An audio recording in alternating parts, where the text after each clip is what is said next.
North Carolina's congressional district lines will soon be under review by America's High Court. So what can we expect when the case goes before the Supreme Court? Spectrum News Washington Bureau reporter Kevin Frey has the details.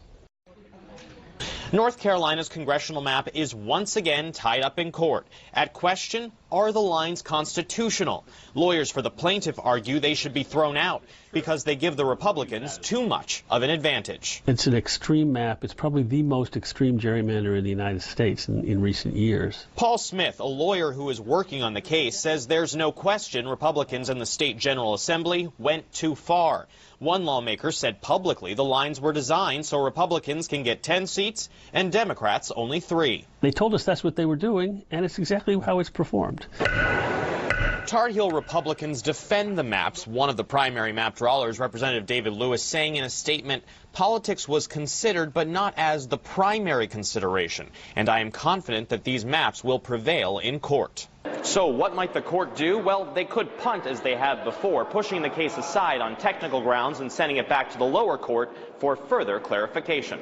They could also decide federal courts have no say over partisan gerrymanders, giving the win to state Republicans who argued in their legal brief that the framers neither envisioned federal courts wading into such politically fraught waters nor provided them with the tools to do so successfully. Alternatively, they could side with the plaintiffs, declaring the map unconstitutional. The question is, can they convince the justices that the state leaders went too far?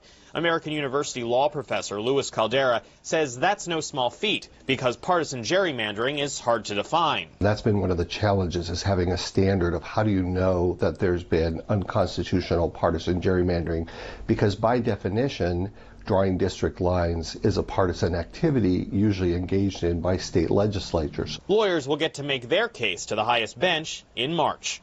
In Washington, Kevin Frey, Spectrum News.